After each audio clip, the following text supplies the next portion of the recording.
Chers auditeurs et auditrices de la première heure, bienvenue sur Erreur Critique, le podcast qui fait vrombir les moteurs. Fini les pellicules, épisode 3, c'est parti.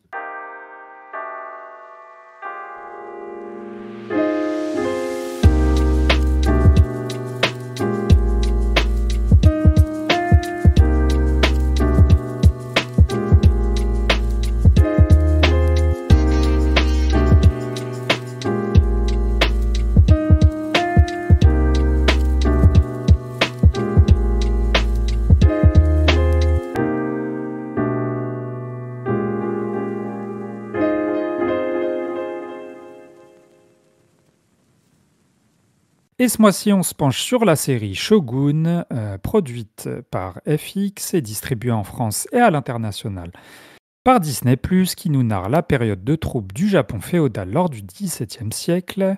Puis on partira sur une toute autre ambiance et atmosphère, puisque mes comparses du jour sont partis voir Furiosa, tout à la fois préquel et spin-off du dernier Mad Max Fury Road, qui était sorti il y a quand même presque 10 ans. En 2015, sans oublier le désormais célèbre Sachet de Pop. Ici donc c'est Nilam au mic et j'accueille pour commencer les samouraïs de la critique, les samouraïs des temps modernes. Comment il va le Ronin, le Ronin-Yanou? Ah, parce que je suis un Ronin maintenant. Bonjour Ouais, tout le monde. je sais pas, j'avais envie de changer de terme, tu vois. Je pense que t'es 100 mètres, quoi, tu vois. T'es C'est comme le gros chien, tu vois. T'es un gentil toutou, tu n'as pas de maître. ouais, bon, d'accord. Ouais, j'accepte finalement. Ça paraît peut-être vaguement insultant, mais je sais pas, je me Ah bah le gratifiant à gros la fois chien quand aussi. même, le gros chien, c'est pas une Non, je le prends insulte. très bien. Je le prends très très bien, t'inquiète pas. REP, le gros chien, ceux qu'on la ref, hein, nous comprennent ou pas d'ailleurs. Ouais, d'ailleurs, je suis pas sûr qu'un seul de nos Je suis auditeurs le pas. sache. Oh, si on dit roi Enoch, quand même, ça peut en parler à certains et certaines. Hein. Bon, C'est ça, faites vos recherches, ça en vaut voilà, la faites peine. vos recherches.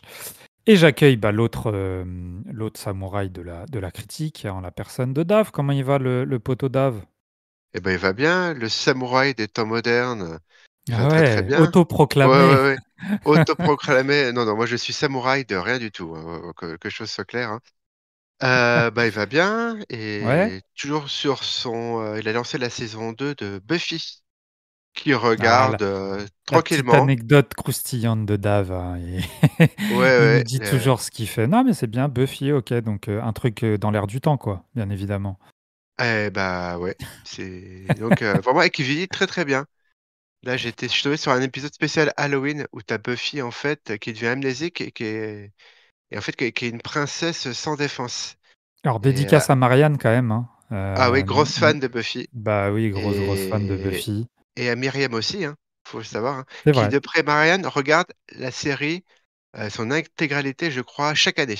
Donc c'est quand Ouais, même, alors est-ce c'est que tu 7 crois saisons. qu'elle le regarde en 1,5, quoi, tu sais, en accéléré? Ah, Parce que peut-être. Marianne, quand même, hein, ce crime de lèse-majesté, pour moi, Marianne, tu m'en voudras pas, on en a déjà parlé, hein, si tu nous écoutes, mais je pense que si elle voit Buffy chaque année, je pense que certains épisodes en accéléré, on la connaît, la Marianne. Hein. Je confirme. Ok, Yannou, peut-être une série à nous faire partager. Est-ce que tu es dans un trip nostalgie comme Dave ou pas du tout? Non? Non, mais je crois que de toute façon, en fait, j'ai vu que j'étais pas le seul à ça a traîné sur les chats entre nous quelque part. Je suis pas le seul à l'avoir vu, mais j'ai eu Sugar avec Colin Farrell Oui. et voilà qui m'a bien marqué quand même, hein, mine de rien. Un beau petit objet télévisuel, j'ai trouvé. Ouais. C'est léché, c'est référencé, c'est surprenant. C'est pas exempt de défauts, hein, Ouais, mais mais moi j'ai pris du plaisir à le voir, hein, vraiment.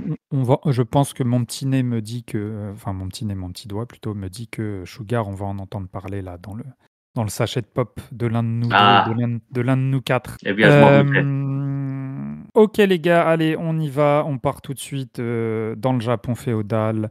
Au XVIIe siècle, en compagnie de John Blackthorne, un pilote protestant et anglais qui arrive sur une terre du Japon un peu à feu et à sang avec des tensions politiques. On va en parler bien évidemment tout de suite après ce jingle.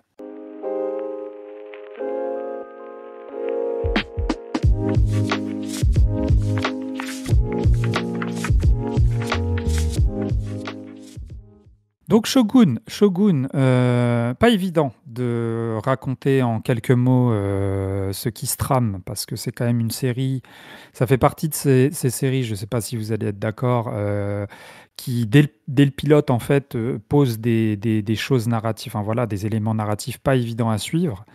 Donc je vais essayer d'être assez concis pour résumer la chose. Donc comme je le disais, on suit John Blackthorne, qui arrive dans un Japon qui est emporté un peu sous l'influence, voire même beaucoup, commerciale et religieuse du Portugal via les missionnaires qu'ils ont envoyés. Donc il y a le catholicisme qui s'y est installé. À côté de ça, le Japon, il est un peu sous tension politique, puisque voilà, il y a eu une unification, un dirigeant d'un Japon unifié après une longue période de crise, qui a créé une sorte de conseil, un peu voilà, de seigneurs de guerre, jusqu'à, on va dire, si je dis pas de bêtises, hein, jusqu'à ce que l'héritier puisse être en âge de lui succéder. Mais à l'intérieur de ce conseil-là, il y a des tensions, notamment entre deux seigneurs de guerre que sont Toranaga et Ichido, si je dis pas de bêtises. Oui, voilà, c'est ça. Je C'est retrouve ça. un peu, ouais, je retrouve un peu mes trames là. Ichido, donc alors il y en a un qui est plus en charge des relations internationales, l'autre qui est le gardien du château impérial d'Osaka. Et donc c'est vrai que comme je le disais, notre ami européen va se trouver un peu embrigadé au cœur de ces tensions-là, qui le dépasse un peu, voire même beaucoup, et va se jouer tout un jeu de stratégie politique, avec son lot de conspiration, son lot de trahison. C'est peut-être un peu un mot un peu fort quand on parle de ce Japon de cette époque-là, mais on peut quand même l'utiliser parce que c'est ce qui va se produire. Donc, très rapidement, je vais vous demander, les gars, hein, comme à notre accoutumé, ce que vous en avez pensé sans spoiler, hein, vraiment un avis comme ça, global sur la série. Et puis, comme d'hab, on préviendra après nos auditeurs et nos auditrices et on rentrera plus en avant dans le vif du sujet. Je vais donner la parole à Dave, tiens, pour commencer.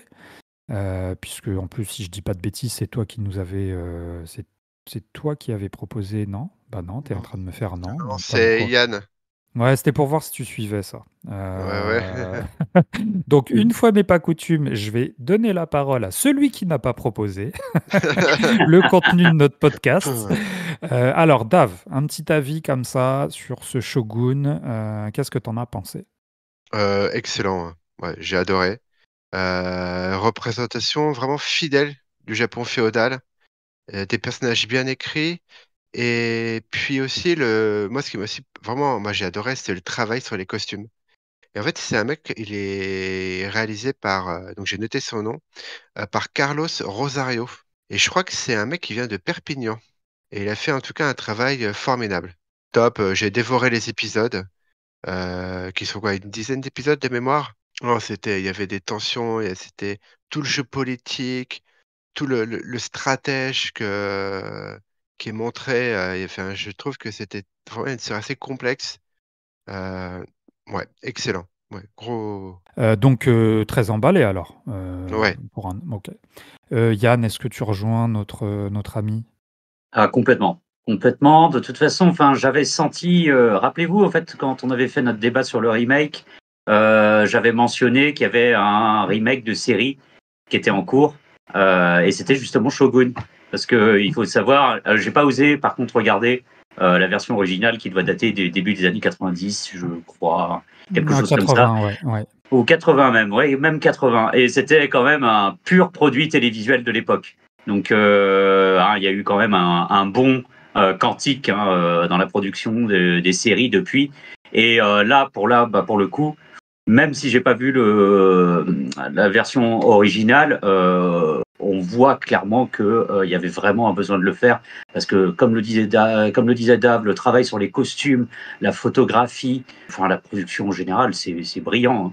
C'est beau à regarder, c'est bien écrit, c'est même très très bien écrit parce que comme tu le mentionnais, Nilam, c'est vrai qu'il y a des moments où on pourrait se perdre dans l'histoire. On est peut-être un peu perdu par moment, mais on nous raccroche toujours au wagon.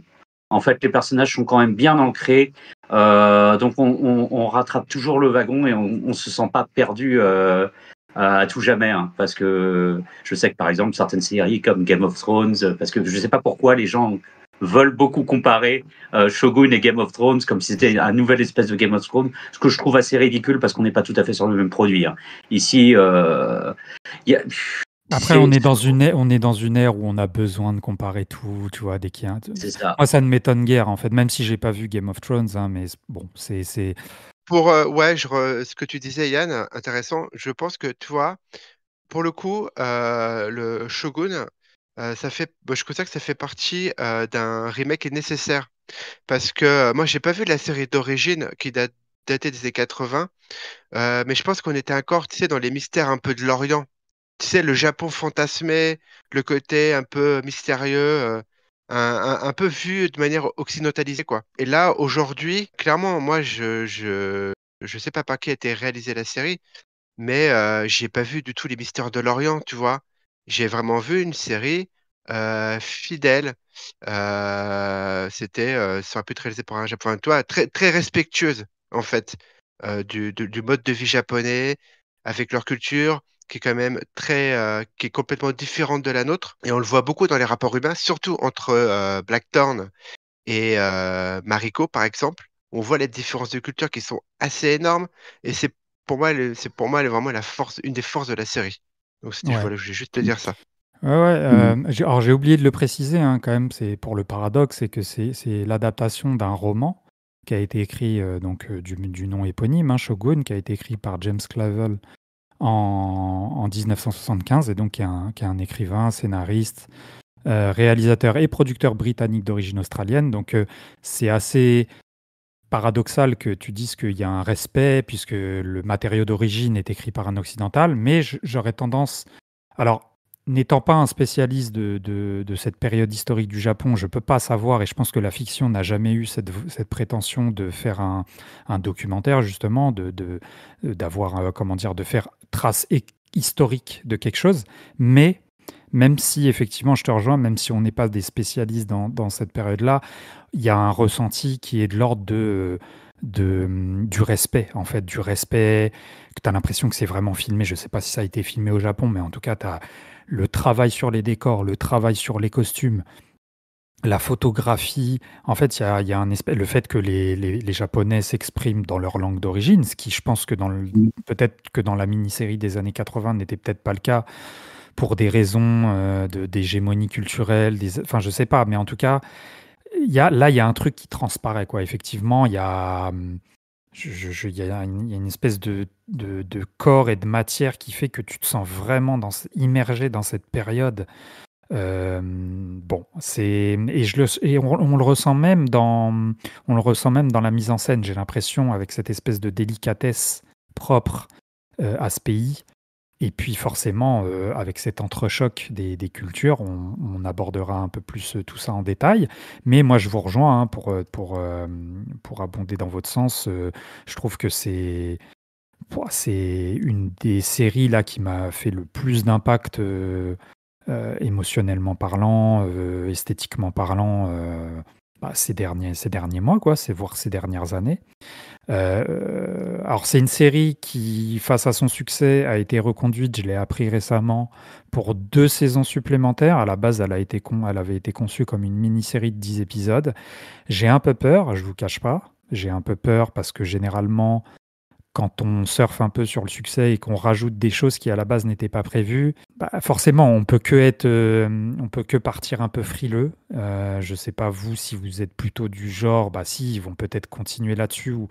Moi je pense qu'il y avait peut-être pas matière, même si effectivement je comprends lors du dernier épisode qu'on peut se dire qu'il va y avoir quelque chose, mais après, moi je me souviens d'une série, je ne sais pas si vous l'avez vue, mais si vous l'avez vue, pardon, The Leftovers, qui était aussi une adaptation. La première saison partait sur prenait comme matériau d'origine donc le bouquin, et après les 2 saisons supplémentaires ont été écrite avec l'écrivain, mais à la base, c'était pas prévu, je crois, hein, qu'il fasse plusieurs saisons, et la série reste de qualité, donc on peut être surpris. Vous, qu'est-ce que vous en pensez de tout ça, Yann? Est-ce que t'as un peu peur ou tu te dis pourquoi pas? Moi, j'ai un peu peur. En fait, j'ai un peu peur parce que quelque part, en fait, c'est Disney qui s'est empressé de l'annoncer parce que c'est Disney a racheté FX parce qu'il faut bien faire un peu de bonnes séries. Hein. Je suis désolé si je parais un petit peu violent pour nos auditeurs qui adorent Disney, mais Disney quand même enchaîne les fours en production de séries hein, et c'est même très très très très violent. J'ai vu que leur dernière série Star Wars là, elle a 3,6 ou 3,9 sur IMDb, ce qui est absolument violentissime. C'est vraiment des scores qui vont. Enfin, c'est rare d'aller aussi bas. Donc, je pense qu'ils n'arrivent pas à trouver leur public, ils n'arrivent pas à produire des choses de qualité. Donc, ils voient là, ils ont vraiment une gemme. Et ils se disent, oh, il faut qu'on essaie de la reproduire. Moi, ce qui me gêne, c'est que vraiment, c'était fait pour être une mini-série. C'était annoncé comme une mini-série. Ça devait se terminer. Et je trouve que d'ailleurs, ça se termine très bien. Hein. Franchement, c'est bien emballé, c'est lourd de signification. Alors oui, le contexte historique est très intéressant hein, parce que surtout, c'est une chose, je pense que beaucoup de gens ne savent pas en fait que cette hégémonie du Portugal dans la relation avec le Japon. D'ailleurs, ils étaient les seuls à savoir où ça se trouvait, comment y aller hein, pendant un moment. Hein. C'est à cette période-là hein, qu'on se situe. Et il y a vraiment, je pense, beaucoup de choses à développer parce qu'après, c'est le début d'une grande ère pour le seigneur qui va s'imposer. Hein. C'est une grande ère du Japon, donc il y a vraiment beaucoup de choses à traiter. Mais ces choses, j'ai peur qu'elles soient vraiment... C'est différent. Enfin, c'est... Ouais. Moi, je ne sais pas, parce que parfois, quelquefois, c'est un pari très, très risqué, hein, les séries à concept et qui vont faire des choses différentes selon les saisons. Qu'est-ce qui veut... Je vois pas où est le sens de continuer l'histoire des personnages, là, maintenant. Enfin, je sais pas, ça... Ouais. Non, je suis pas très, très, très, très chaud, hein, moi, Ouais, personnellement. moi non plus, mais je garderai quand même un œil curieux dessus pour voir Oui, s'ils vont garder cette espèce de rigueur formelle et qualitative. Dave, toi, tu t'en penses quoi de tout ça? Bah, déjà, il faut savoir si les acteurs vont accepter de rendosser leur rôle. Déjà, ça, il faut le savoir. Après, je rejoins Yann. Hein. Moi, je vois pas l'intérêt de continuer l'histoire des personnages Ouais. parce que, franchement, il y a un début, il y a une fin, tout a de sens. Euh, je sais pas si on peut passer à la partie spoiler maintenant ou Bah pas, c'est une écoute, question. attends, on va prévenir nos auditeurs et nos auditrices hein, quand même, et on va les inviter si jamais ils veulent pas, voilà, s'ils n'ont pas encore vu la mini-série à passer au film Furiosa qu'on chroniquera d'ici quelques minutes. Mais vas-y, allez, on rentre dans le cœur du sujet maintenant. Donc vas-y, je te redonne la parole. Je prends la fin, tout bêtement. Ah ouais, comme La ça, fin, cache pistache là. voilà, de Toro Naga. C'est vrai que pendant un moment donné, pendant la série, plus se rapprocher de la fin, plus je me dis, mais quel va être son plan? En fait, son plan, tu le vois jamais en action. C'est-à-dire, c'est juste que tu as une sorte d'épilogue qui t'est raconté rapidement. Moi, j'ai pas lu le bouquin. Hein. Je sais pas si dans le livre, tout ça, c'est détaillé ou pas dans le livre. Je pense, hein, je l'ai pas lu, mais bon, Je sais pas. Ou à si dans la voir. Ouais. série, ils ont décidé de faire comme ça. Ils auraient pu faire, tu sais, garder le plan de Ce Toranaga matériau-là, ouais. pour la Ouais. saison 2, par exemple. Mm, Tu vois, mm. donc du coup, pardon, du coup, de rallonger. Donc au final, tu sais ce qui va se passer. On te le montre pas, on te l'explique juste, tu vois, il est dans ses pensées, il y a son plan. Bah moi ça me va. Donc ouais, franchement, je crois que saison 2, à part s'il y avait vraiment de très très très bons retours, j'y jetterai un œil, mais sinon, je crois que je, je m'intéresserai pas du tout Ouais. à la saison 2, Après, quoi. c'est vrai que bon, moi je vous rejoins hein, dans l'absolu, mais même si on prend par exemple le titre de la série, donc qui est Shogun, on peut se dire que cette mini-série, elle constitue en fait un premier arc où c'est son accès, comment il arrive à accéder à ce titre suprême-là. Et puis peut-être que dans la saison 2 et 3, parce que comme tu le disais Yann, comme tu le soulevais, il y a vraiment matière dans cette époque très complexe, voilà, d'un Japon qui découvre une altérité, mais qui aussi veut quand même rester fidèle à ses traditions, à sa puissance, etc. Même au cœur de sa nation même, il y a des tensions et tout. Donc je pense qu'il y a matière. Qu'est-ce que ça représentait de devenir shogun? Là, on y voit son accession. Donc, dans l'absolu, pourquoi pas? Moi, c'est pas tant ça que, à la base, elle était conçue comme une mini-série. C'est-à-dire que le 10e épisode était comme une boucle qui se ferme et que donc, effectivement, quelque part, tous les personnages ont leur destin scellé, quoi, tu vois, plus ou moins frontalement. Mais bon, après, les scénaristes, leur talent aussi, c'est de partir sur un truc qui était fermé pour ouvrir à d'autres choses, et on verra si le talent en suivra après, quoi.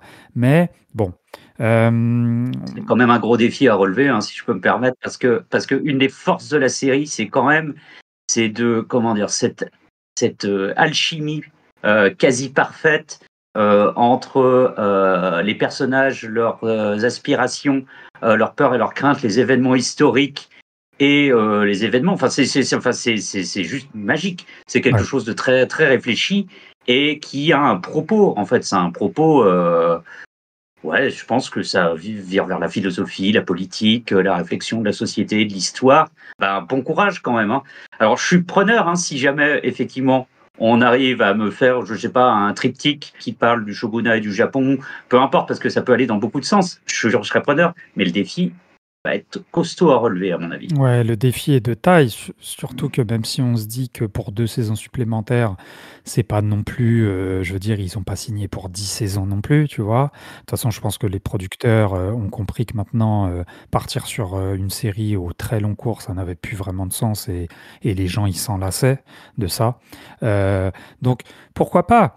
Après, c'est vrai que, je trouvais qu'il y avait quand même une forme, comme tu le disais là, de plénitude dans tous ces aspects, en fait. C'est-à-dire comme tu le soulevais, Dave, tous les personnages ont une fin. Enfin, tu vois, là, il y a pas de manquement, en fait. Il n'y a pas de manquement Non, non. narratif. Moi, j'ai pas vu comme un 10e épisode, même s'il est un peu plus éthéré, un peu moins explicatif que les autres. Mais je veux dire, on parle du Japon, on est dans une esthétique aussi après qui est dans le contenu, dans la délicatesse. Et donc, moi, je trouve que ça a du sens de pas tout révéler, Mm. de pas expliquer par A plus B comment son plan il s'est fomenté, etc., etc. Il y a un espèce de jeu métaphorique qui se met en place dans l'épisode 10, mais pour autant, après, on pourrait se dire que voilà, comment l'expansion un peu du catholicisme, notamment portugais, s'est instaurée.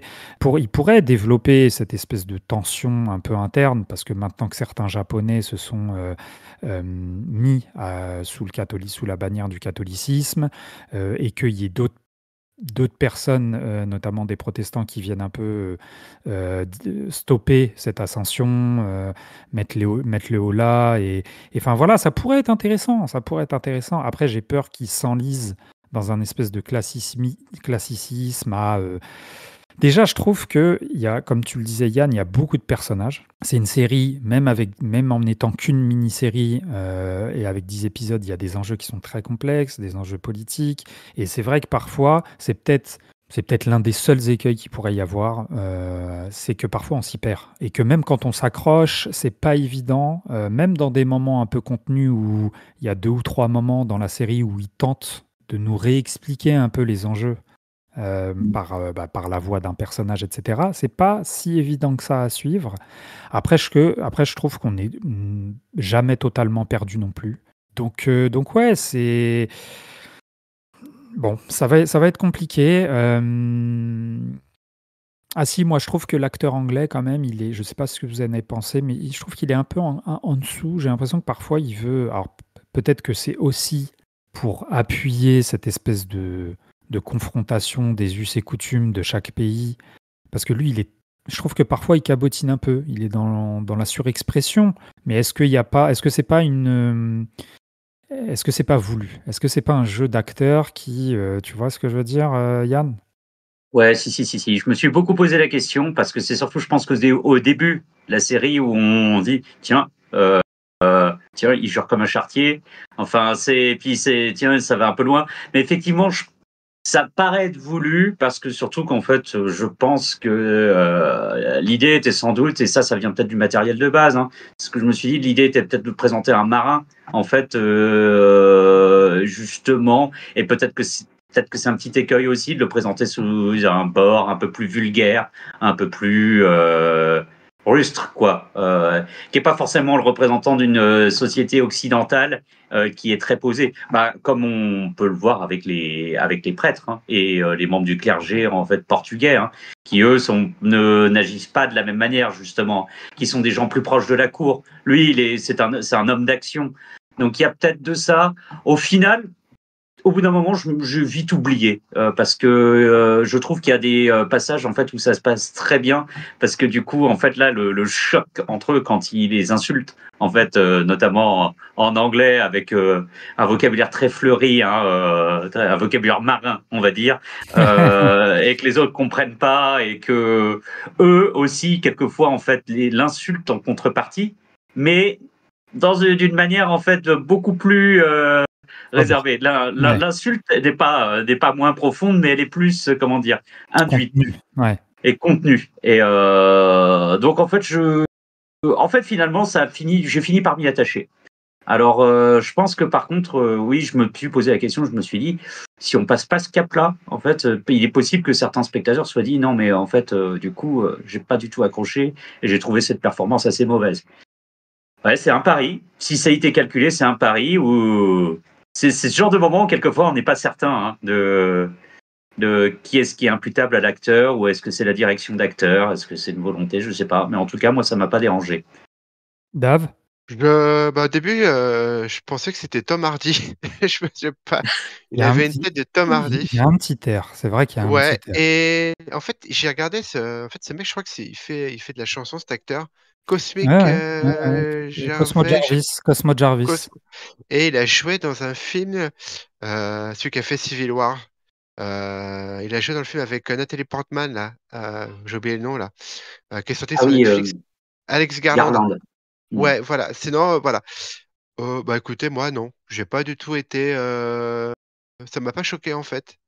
En fait, je l'ai pris pour l'occidental, le barbare, vu par les Japonais comme ça. Parce qu'ils emploient quel terme d'ailleurs, les Japonais? Le barbare, je crois, c'est ça? Un terme péjoratif? Oui, au tout début, il l'appelle comme ça, puis après, il évolue un petit peu dans. Oui, il évolue, bien sûr, Voilà, il évolue. côté de. Mais au final, au début, oui, c'est barbare, ouais. Ouais, c'est le barbare, et au final, pour beaucoup, il sera toujours vu comme étant le barbare. Non, ça m'a pas dérangé. Et inversement. C'est-à-dire que moi, il y a une scène vraiment qui m'a beaucoup marqué, et je trouve qu'elle est très symbolique et qui pourrait résumer la série à elle seule, non. Mais ce que je veux dire, c'est l'histoire du faisan périmé. Et en fait, ce que j'aime bien dans cette série, c'est que, bon, moi, je crois que le manichéisme dans la fiction m'insupporte de plus en plus, hein. Plus je prends de l'âge, plus je peux plus voir de l'absence de nuances dans la caractérisation d'un personnage, sauf si, bien évidemment, elle est justifiée et que esthétiquement, ça a du sens. Mais j'ai de plus en plus de mal sinon. Et je trouve que cette série, elle arrive très bien à aller au-delà de ça, c'est-à-dire à dire que, en fait, dans chaque camp, il y a des bons. Alors, c'est pas la seule qui le fait, hein, mais je trouve qu'elle le fait excellemment bien. Et cette fameuse scène, je le résume un peu pour celles et ceux qui nous écoutent, hein, c'est quand donc il se fait offrir un faisan, il vient d'être nommé, alors je sais plus le titre qu'il a, mais c'est Hatamoto. Hatamoto, voilà, il vient d'être nommé Hatamoto, donc il grandit un peu, il est un petit peu plus respecté que d'ordinaire, on va dire, il est un peu moins pris pour un barbare, et donc on lui offre ce faisan, et lui, il a cette malencontreuse idée de l'accrocher pour dire, bah voilà, moi j'ai un passé de quand j'allais chasser avec mon père, ça se passait comme ça, donc il l'accroche à côté de sa maison. Et c'est vrai que les Japonais du village commencent à, voilà, immédiatement sont un peu révulsés par l'odeur qui peut s'en dégager et s'interrogent sur la nature même de cet acte-là. Et ce qui va se passer, c'est qu'en fait, il y a un vieillard du village, parce que il parle quelques mots de japonais. Et à un moment donné, il dit toucher, mort. Donc en fait, les Japonais qui sont très dans le respect, dans l'honneur, dans les traditions, bon, bah, ils le Morbide comprennent. aussi, hein. Oui, mais ils le comprennent littéralement, ce truc-là. Et il s'avère que le vieux monsieur le touche et qu'il se fait décapiter à cause de ça. Mm. Et donc John Blackthorne, l'anglais, dit mais vous êtes complètement malade en fait, c'est vous les barbares. C'est-à-dire que à quel moment on tue une personne juste parce que j'avais dit de pas y toucher et que moi ça faisait partie de ma culture, etc. Et du coup c'est là en fait où je trouve que la série elle dit aussi, alors bien évidemment on est au XVIIe siècle, hein, mais certaines résonances par rapport à l'actualité où en fait on a du mal à se comprendre l'un et l'autre.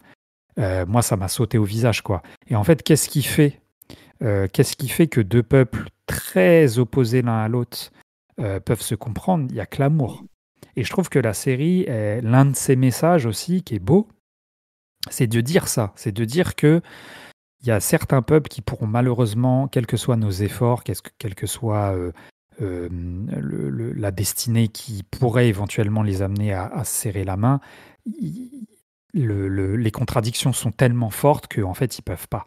Et je trouve que la relation entre Dame Mariko et lui, Dame Mariko qui est aussi un super beau personnage, hein, parce que enfance très complexe, sa famille s'est fait trahir parce que soi-disant qu'elle trahissait l'Empire du Japon, donc elle est très torturée, mais en même temps elle a épousé le catholicisme portugais, et il y a ce mec-là qui arrive qui dit que le catholicisme est pourri, que lui il est protestant, et elle tombe plus ou moins amoureuse, donc en fait très belle caractérisation des personnages tout en retenue.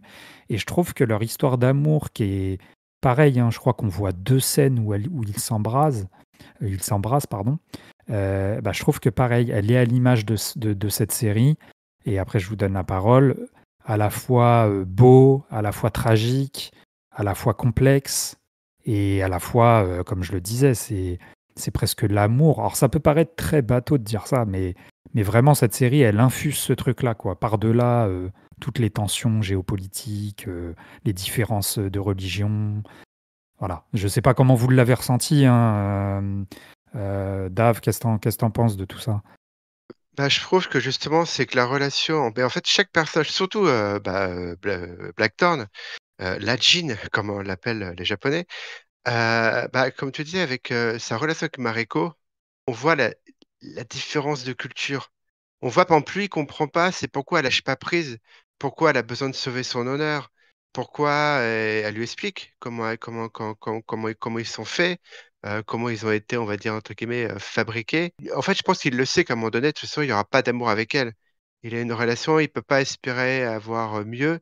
Et la Tout série, est, vraiment, ouais, tout tout est est, dans enfin, l'honneur, ouais. tout est dans l'honneur chez eux. Et ils ont un côté très morbide, hein. Franchement, le côté, parce que c'est quand même bien morbide, hein. En fait, leur kiff, c'est pas tellement la vie, hein, c'est la mort, hein. C'est de choisir leur mort. Pour eux, c'est l'honneur suprême. C'est C'est l'honneur jusqu'à l'excès. C'est jusqu'à l'honneur jusqu'à l'excès. l'excès, ouais, Et ouais. moi, j'ai trouvé qu'il y avait ce côté morbide qui se dégageait de ces personnages parce que t'as vu celui au tout début, dans le premier épisode, je veux dire, un des chevaliers, pas des chevaliers, un des samouraïs de Des seigneurs, ouais. Toranaga, ouais, qui fait en fait, qui fait une injure. Et donc il dit, ouais, j'ai fait une injure, je vais me faire seppuku et je vais faire en sorte que toute ma lignée derrière moi meure. Donc en fait, son fils derrière, pareil, il est décapité, quoi. Donc ça va, c'est l'honneur jusqu'au boutisme en fait, C'est jusqu'à ça. l'excès. Donc Ouais, c'est mais alors, c'est tu c'est assez parlais. horrible, hein. Oui, oui, non, mais bien sûr, mais je trouve que alors vous allez peut-être rire, hein, mais je trouve qu'il y a une forme de beauté dans cette morbidité, moi. C'est-à-dire que c'est tellement, même dans notre époque actuelle, c'est tellement à l'opposé de nous ce qu'on est, latin, tu vois, de notre culture, de notre passé, etc., que cette espèce d'honneur jusqu'au boutiste, dont je suis très conscient, hein, je suis très conscient que la mise à mort en forme de seppuku, par exemple, ou sceller le destin d'une lignée sous prétexte qu'il y a eu un déshonneur, etc. Je trouve qu'effectivement, parfois, il y a une forme de tragique qui est dur, quoi. C'est jusqu'à l'excès, c'est trop. Mais en Ouais. même temps, quand on voit arriver, par exemple, le John Blackthorne, qui est un peu nous tous, hein, tu vois, qui est un peu l'Européen comme ça, qui arrive sûr de lui. Et d'ailleurs, dans l'épisode 10, il avoue à demi-mot que son combat contre les protestants, contre les catholiques, pardon, il était un peu aussi perdu d'avance. Et donc, du coup, cette espèce d'arrogance à l'occidental, elle est enfouie, je trouve, sous cette morbidité japonaise, sous ce côté un peu très. Ça veut pas dire qu'ils sont parfaits, qu'il y a pas de traits chez eux, etc. Mais je trouve que il y a une beauté en fait qui s'échappe de tout ça, tu vois. Ouais. Ouais, Yann. puis vas-y, Ouais, non, vas-y. Non, vas-y, ouais, vas-y. je me demande juste aussi si au final, après, on n'était pas là à l'époque, mais que il fallait pas être un peu timbré comme pour s'ouvrir le bide, hein. Moi, je suis pas sûr que ce soit tout s'ils étaient comme ça, hein. Parce que quand même, fallait avoir, tu vois, fallait quand même être Mais bien non, mais perché du ciboulot, quoi. Mais quand t'es bah, dans ton truc, quand t'es dans ton truc, oui, non, mais tout est possible après, hein. Bah, je veux dire, honnêtement, ouais, percher du ciboulot, ouais, non, je te rejoins pas. Je ouais, trouve que non, non, encore une ouais. fois, je trouve qu'il y a un honneur que nous, on a peut-être perdu aussi là Ah, moi, 400. Non, ouais, non, non, mais mais pour je dis, l'honneur, je vais pas voir le ventre. non, mais Mais tu vois ce que je d'accord. veux dire ou pas? Je veux Ouais, dire, ouais, non, mais juste. pour faire ça, il faut avoir soit du cran, où je me dis, mais, ou alors, pour moi, c'est même pas une question de cran, hein. C'est une question que faut être un peu, ouais, ouais, faut être un peu perché, quoi, parce que faut être, Alors oui, Yann. Je pense que c'est un petit peu plus compliqué que ça parce que du coup, en fait, c'est la série le met en avant. C'est pas que le sens de l'honneur. Il faut aussi le comprendre, aussi le sens du devoir. Parce que par exemple, si Mariko s'inflige ce qu'elle s'inflige, c'est aussi parce qu'il y a un but. À la Il y a fin, un but, bien sûr. elle est au courant de ce que Toranaga veut faire. En fait, et c'est tout simplement unifier le Japon, hein. Il voulait bel et bien devenir shogun dès le départ. C'était ouais. son plan, mais c'est pas pour s'approprier le pouvoir, parce que pas comme on le comprend dans l'esprit du personnage. Il y a des fois on a des doutes, hein, parce qu'il est aussi il y a une double lecture dans ce personnage, mais il semble animé par un véritable idéal, quoi, un idéal de justice. Donc, il y a entre ce sens du devoir et on peut s'imaginer aussi cette espèce de forme de pression, en fait, parmi les courtisans, hein, parce que là, on parle d'un milieu social particulier, hein. Je ne suis pas sûr que ces règles s'appliquent de la même manière, par exemple, pour les petits villages de pêcheurs, pour la petite société. Eux subissent plus en fait la loi et on va dire bah toi t'as fait ça, bah tu vas mourir. En fait, on ne parle pas de laver son honneur, hein, on parle d'essuyer les conséquences. Donc il y a une société qui est plus complexe et qui est sous pression en fait, hein, là-dessus. Et je pense que c'est un des thèmes qui est abordé quand même dans la série, qui est plutôt intéressant. Et je voulais revenir aussi tout à l'heure parce que tu as parlé de ce fameux épisode avec le faisan. Moi, c'est un des épisodes qui m'a le plus marqué. Je crois que ça doit être le 5e. Il est au Le milieu 4 ou de. 5, ouais, je sais, Ouais, ouais, c'est ça. et cet épisode, il est vraiment brillant parce que en fait, il y a pas que il y a autour de même cet incident, hein, enfin, c'est plus qu'un incident parce que ça finit de manière tragique. Autour du faisan, il y a quand même tout l'épisode traite de la fragilité de la vie parce que là, c'est là qu'on commence à voir les premiers tremblements de terre. Et là, Exactement. même Blackthorn, il est là, mais qu'est-ce que c'est que ça en Qu'est-ce fait? qui Parce se que bah, passe, ouais, ouais. lui, pas habitué en fait, il connaît pas. Et en fait, tu vois en fait que les gens sont résignés et en fait sont comme s'ils avaient pris conscience de la fragilité de la vie. Et ils expliquent que eux, bah, je crois que c'est Mariko qui le dit clairement. En fait, il dit bah Exactement. la mort peut venir n'importe quand C'est en fait, vrai. Ouais, et c'est ce Mm. qu'il sans lui qu'on dit. comprenne pourquoi. Et je trouve, c'est un des thèmes prégnants de cet épisode, cette fragilité de la vie, et qui commence à changer aussi un petit peu le point de vue en fait de Blackthorn en fait sur cette question-là.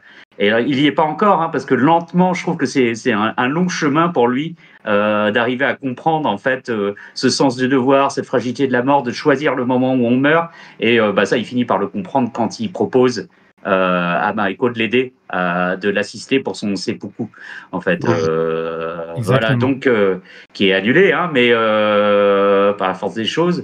Mais voilà, donc je pense que c'est tout cet ensemble qu'il faut prendre en considération. C'est-à-dire bah, de partir sur, à la fois de partir sur ses propres termes même si je suis d'accord, moi, j'aurais pas le cran de le faire, hein. C'est évidemment un acte quand même violent qui doit être extrêmement douloureux, hein. Oui, mais parce que là, nous, Hein. on regarde ça avec voilà, Ah, bien sûr, Parce qu'on bien sûr. on se focalise nos sur l'acte yeux en de tant que tel, hein. 2024, oui. Oui, c'est Non, mais ça. voilà. Mais Et faut puis, pas oublier que c'est des je suis pas gens sûr qui que dans le étaient. Japon moderne, les gens seraient chauds pour Mais le faire, après, hein. effectivement, moi je te rejoins, Yann, quand tu dis qu'il y a aussi au-delà de l'honneur, mais qui est quand même très, très prégnant, hein, ce sens de l'honneur, mais Mhm. il y a aussi un but, c'est-à-dire de faire passer une cause commune avant sa vie, en fait, avant son individualité, tu vois, en tant qu'être.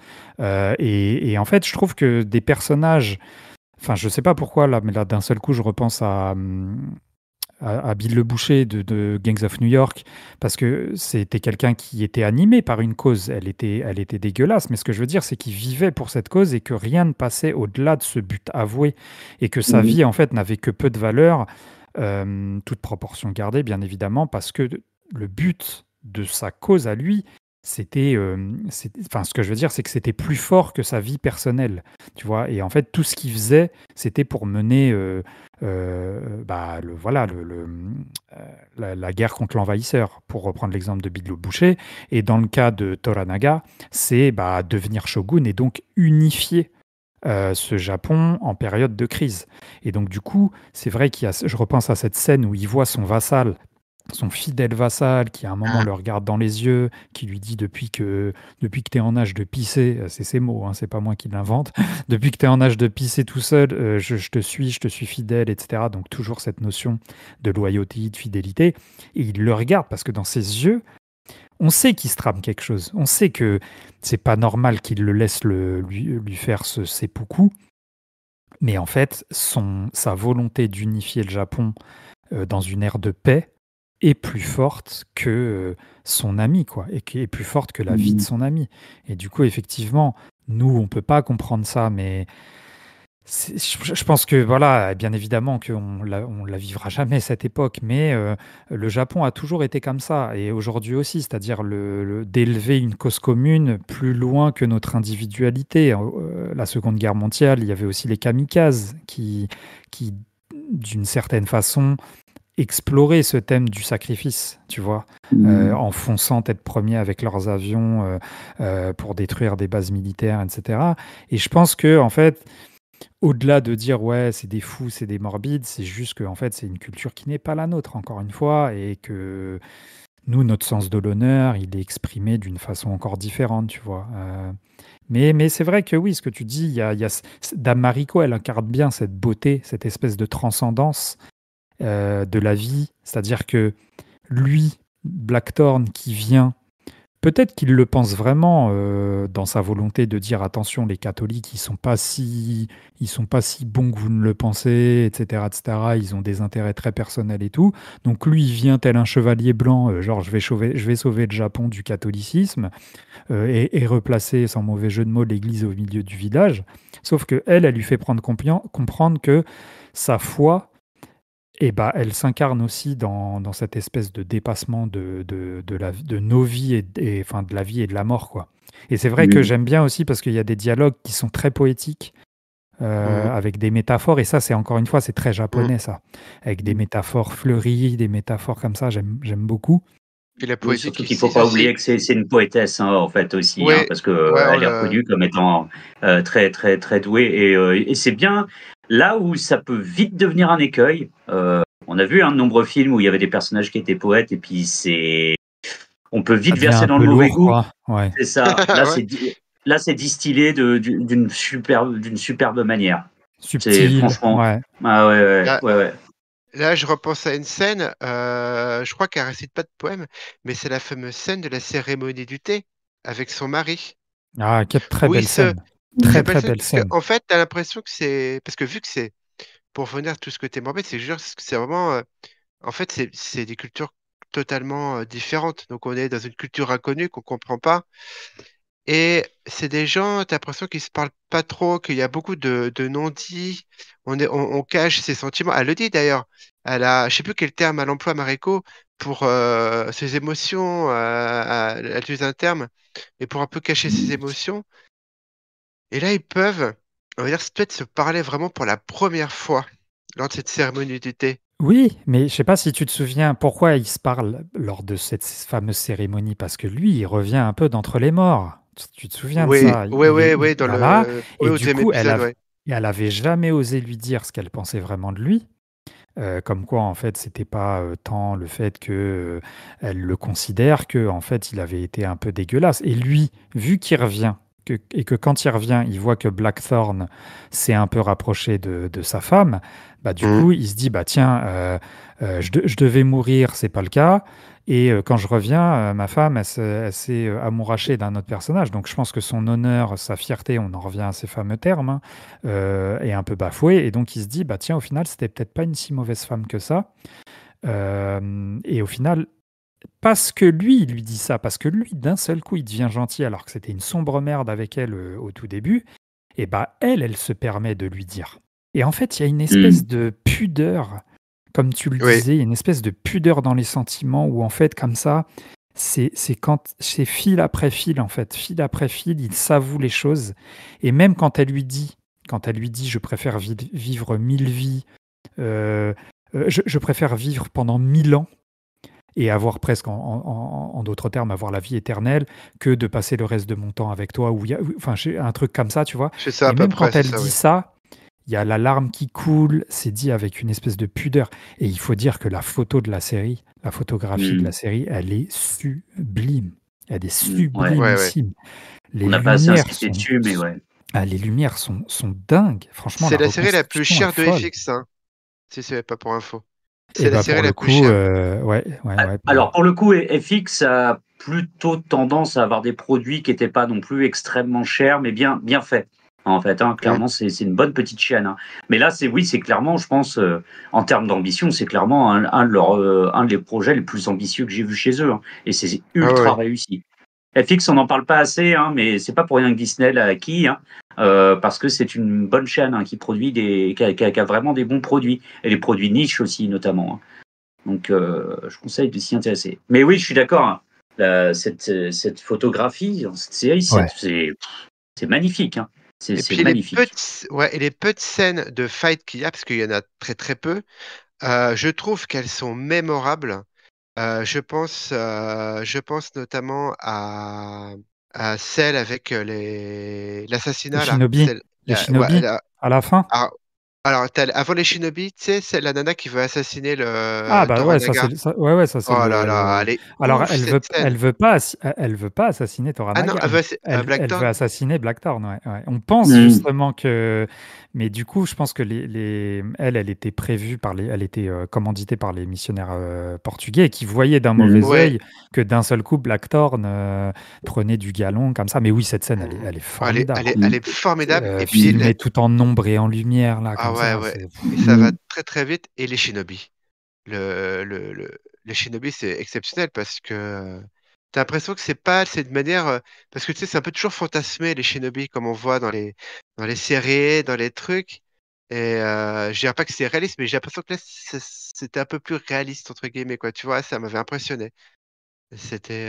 Et puis, bon, après, t'as le coup des boulets de canon. Là, c'était en mode un gros Ah truc bah, bien oui, dégueulasse. s'il y a du pognon, hein, faut bien le justifier quelque part aussi à Mmh. base d'explosions, etc. Mais franchement, oui, les scènes de combat à proprement parler, elles sont pas nombreuses et elles sont plutôt dans une réserve aussi, dans une mise en... Et je trouve que voilà, il y a de la mise en scène, quoi. Enfin, franchement, très Ah clairement oui. là.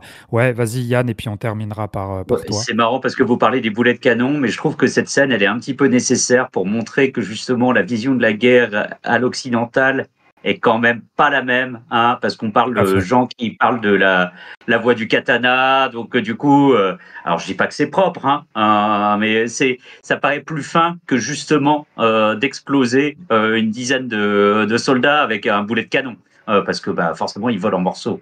Donc Mm. je Oui, trouvais oui. que justement mais alors, et je vais finir aussi sur un tout petit truc. La grosse surprise de cette série, c'est qu'on parle, le personnage est marin. Et mais alors, bah, on le voit pas beaucoup naviguer, hein. En fait, il est toujours hors de son Ouais, il y a bateau. une scène, ouais, il y a qu'une scène en Ouais. Ouais. fait. Alors oui, il y a qu'une seule scène au début, hein. Mais alors après, en fait, il devra justement, ben, plus naviguer avec tous ces thèmes qu'il connaît pas toujours. Et ce que j'adore, c'est cet esprit de débrouillardise chez ce personnage et de pari. on le sent quand il prend un pari, il sait pas ce qui va se passer. Il dit si, bah tiens, je vais prendre le pari, on verra. Et puis, on verra si j'arrive à m'en arranger. Advienne que pourra, ouais. C'est un peu c'est vraiment un peu advienne que pourra. Et je pense que cet esprit du marin qui est bien caractérisé, parce qu'il faut se rendre compte que quand même traverser la planète, parce qu'on se rend compte qu'il a été dans les Amériques, il a traversé les mers. C'était un acte, c'était plus dangereux que d'aller chercher son pain en voiture. Hein. Voilà. Clairement. C'est d'ailleurs en fait peut survivre en fait. Hein. Donc c'est ça qui c'est un des trucs fondateurs du personnage aussi, c'est ce qui rend la série encore plus intéressante. Voilà. Totalement d'accord. Je pense que vous avez compris, hein, pour celles et ceux qui nous écoutent, que Shogun nous a plus qu'enchanté.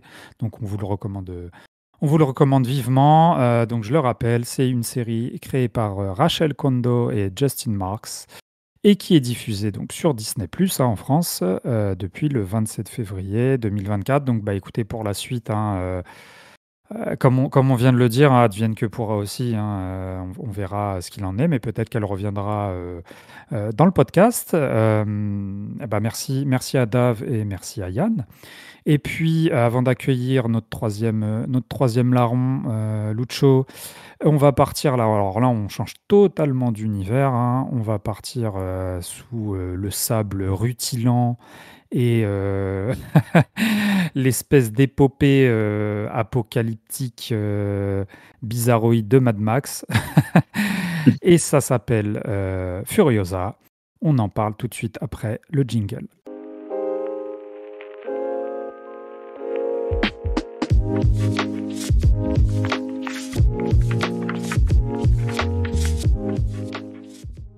Et on accueille pour cette chronique autour de Furiosa notre poteau Lucho.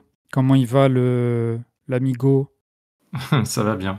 J'attendais de savoir c'était quoi la présentation, mais c'est simple. Ouais, simple, efficace. Hein. Tu sais quoi, tu veux qu'on parle du décor que tu as mis là en arrière-fond? Bon, les auditeurs et auditrices n'ont pas l'image, donc ça va être un peu compliqué. Mais donc c'est quoi là que tu nous as mis? Cyberpunk, c'est ça? Ouais, je suis dans un petit bar à Cyberpunk, dans un petit... je sais plus c'est quel quartier, mais tu vois... Pour un bar de Cyberpunk, il a l'air calme. Hein. Ça va, t'es pas trop décontenancé. Non, c'est un petit truc avec, tu vois, dans les petits bas-fonds, mais tranquille, quoi. Tu fais plus. Ok, ça va sinon? Tranquillement? Ouais, tranquillement, ouais. Bon, écoutez les gars, je vais très rapidement vous passer la main. Donc vous allez parler de Furiosa, le dernier film de George Miller. Alors je me rendais compte tout à l'heure en introduisant l'émission que ça fait bientôt 10 ans qu'est sorti Fury Road. Et c'est là où je vais avoir la phrase de con du style qu'est-ce que le temps passe vite. Non mais c'est vrai, je me souvenais pas qu'on en était... que c'était aussi vieux que ça. Donc Furiosa qui est sorti dernièrement, avec en tête de gondole Anya Taylor-Joy, Chris Hemsworth et Tom Burke au casting. Donc les gars, je vais vous passer la main parce que moi je ne l'ai pas vu, juste pour rappeler qu'il a été présenté en avant-première, hors compétition au Festival de Cannes. Et puis voilà, je vais vous passer la main, hein, donc préquel et spin-off au dernier Fury Road. Donc écoutez, je passe la main à mon ami Lucho quand même, hein, par signe de respect, au poteau qui vient d'arriver. Et puis n'hésitez pas à faire une petite partie sans spoil et puis à prévenir les auditeurs. Hein. Voilà, vous savez, vous connaissez la rengaine. Donc je vous dis à tout à l'heure, les poteaux. Et bonne chronique critique. Du coup, moi je vais mettre les pieds dans le plat direct. C'est sur mon impression sur Furiosa, c'est qu'à peu près à la moitié du film, je me suis dit, en fait là, je suis en train de voir, un des meilleurs films d'action que j'ai jamais vu en fait. Franchement, je me suis pris une claque. Celui-là avant, Fury Road, j'avais bien aimé, mais j'étais pas à fond, tu vois. Et celui-là, pour le coup, il m'a mis une grosse claque. Je trouve qu'il est hyper bien rythmé. Ça marche très bien. Je trouve que c'est simple, efficace. Il y a toujours des bonnes idées. Ça part dans des trucs what the fuck, mais comme il faut à la Mad Max, quoi. Et je trouve franchement il est très très bien. Ça, comment dire, là, on arrive à... En fait, je trouve que j'avais de l'empathie pour Furiosa, ce qui lui est arrivé, et j'avais envie qu'elle botte des culs, quoi. Et c'est ce que le film fait, donc je trouve qu'il Ouais, c'est remplit vrai. son contrat, quoi. Ouais, c'est le moteur du film, hein. Mais ouais, je suis d'accord avec toi, hein. Franchement, bah forcément, j'avais une grosse attente. Moi, j'avais quand même beaucoup aimé Fury Road. En fait, je pense que du coup, j'étais peut-être un peu au-dessus de toi parce que j'avais vraiment pris une claque et c'était fun. Parce que Fury Road, en fait, était là pour envoyer du pâté, hein, excusez-moi l'expression, mais il y avait des camions qui circulaient dans le désert avec des enceintes géantes, avec des guitaristes attachés. Enfin, tout ça, c'était génial, quoi. Mais du coup, c'est vrai que je suis allé au cinéma et je me suis demandé, est-ce que on va revoir la même chose? Est-ce qu'on va voir quelque chose de différent? Et oui, en fait, c'est quand même différent. Alors, je dis pas que c'est dépourvu de points communs, hein, mais en fait, c'est vraiment, c'est-à-dire que quand il titre que ça fait partie d'une saga Mad Max, eh ben c'est vrai. Parce que Ouais. c'est pas un spin-off inutile, c'est pas un prequel inutile, c'est fait pour compléter Fury Road. Et ça lui apporte en fait, ça apporte en fait bah, à son univers, ça lui apporte plus de profondeur, des personnages qui en valent la peine, et en restant extrêmement fun. Et avec, alors je ne vais pas dire un propos philosophique extrêmement fort, mais il y a quand même un propos derrière et il y a quelque chose quoi. Et ça, je trouve que c'est peu de films arrivent à le faire parce qu'on a été baigné dans des films de vengeance depuis, je pense que Ah oui, depuis les années 90, hein, c'est un trope, ouais, c'est clair. c'est un truc de malade, hein, avec Denzel Washington, avec plein d'autres, voilà, hein, qu'en ont fait beaucoup, Man on Fire, tout ça. Enfin, c'est extrêmement cliché, Le ça a peu de cinéma propos. coréen qui l'a fait pendant un temps, les films de vengeance, il y avait Oui, beaucoup de oui, films de beaucoup aussi, vengeance. ouais. Alors Beaucoup après, il y aussi, avait quoi. peut-être autre chose. Il y avait peut-être, ouais, il y avait peut-être dans certains films coréens, il y a quand même un peu autre chose, hein. Moi, je parle vraiment de l'archétype, tu vois, du film à la base qui est pas, bah, donc tu retires rien, et à la fin, tu dis, mais en fait, c'est bien de se venger, juste comme ça. Ah Enfin, ouais, on n'est pas d'accord, le très truc très un peu clair. basique, quoi. Tu vois, le truc Oui, basique, mais tu veux dire, c'est c'est le cas ça? de beaucoup de Hmm, films, hein. C'est le cas de beaucoup de d'accord. films, les films de Bruckheimer, les films de pas mal de prod ou de réalisateurs comme ça, qui finalement n'ont pas de fond, hein. Là, il y en a un. Donc, Ouais, mais je sais pas ce que tu en as pensé, toi, Dave, mais moi, ouais. bah, c'est pour moi ma deuxième claque de l'année cinématographique avec La Zone d'intérêt, hein. Alors, j'ai pas vu beaucoup de films au cinéma cette année, quoi, mais je me suis pris une claque. En fait, moi, ce que j'ai beaucoup aimé, c'est que Miller, il a beaucoup d'imagination pour te faire les scènes d'action. C'est quelque chose que tu vois pas ailleurs. Il y a que lui qui sait faire comme ça. Il y a que lui. Donc, tu sais ce que tu vas voir là, tu le vois pas ailleurs. Il a ce moment, tu sais, où il accélère comme il faisait dans Fury Road. Au début, ça m'avait un peu surpris. Il accélère des scènes d'action. Il y a des scènes, les scènes avec les motos volantes, par exemple. Il y a un côté, moi je trouve que c'est marrant parce que il y a un côté très jeu vidéo en fait dans ce Mad Max avec où tu pourrais te dire ouais t'es dans un jeu vidéo où des trucs c'est pas très on s'en fout que ça soit logique, tu vois ce que je veux dire? Ça fait très jeu vidéo. Il y a pas de logique dans le sens par exemple tu vois c'est Dementus qui a qui a trois motos qui se sert comme un char. Tu sais qu'en réalité tu peux pas conduire comme ça. Donc, Ah, mais c'est Mad Max, c'est justement, c'est Mad Max. Ouais, il y ouais, a mais pas de c'est cette cohérence. folie-là, Ça peut partir vraiment dans que tous les tu sens. peux. Voilà, c'est ça. Et pour moi, ça me fait penser aux jeux vidéo comme les personnages, le nom des personnages, Dementus, Immortangio. T'as l'impression qu'ils sont tous sortis un peu de l'univers de Kojima. On sait que Miller et Kojima, ils sont potes. Alors peut-être que Kojima lui a dit, bah tiens, tu peux donner des noms. Genre, ça fait un peu, tu sais, comme des noms de boss de Kojima. Moi, j'ai kiffé ce délire en fait. Ouais, Oui, ouais, bah, je c'est vois un ce que tu délire veux dire. qui fait très comics, peut-être aussi. En fait, je Ouais, pense que aussi, je pense, ouais. ça baigne dans plusieurs types d'univers, hein, et c'est clair et ça se retrouve. Et je suis d'accord qu'effectivement, l'action n'est pas mise en scène, n'est pas filmée, n'est pas conceptualisée comme ailleurs, quoi. Je pense que ça vient du fait que aussi, c'est quand même quelqu'un qui travaille toujours avec du dur. Et il y a plein des véhicules. Les véhicules, ils sont fabriqués et ça se voit. Et c'est l'attention qui est portée à chacun de ces véhicules est présente parce qu'elle reflète une partie du personnage, d'une idée, d'un truc fort. Et après, enfin, ils l'utilisent sur un terrain de jeu en réel, quoi. Donc, je pense que tu vois cette contrainte-là, tu vois qu'on retrouve plus dans certaines formes de cinéma moderne maintenant, parce que maintenant on cherche à plutôt utiliser les CGI en fait à la place de vraies scènes d'action. Ça apporte véritablement quelque chose en plus de cette folie, en plus de ce génie créatif, hein, j'hésite pas à le dire, hein, je trouve ça génial, moi, Ah ouais, franchement. c'est que Du coup, ça l'imagination, apporte hein. vraiment un truc de malade. Mm.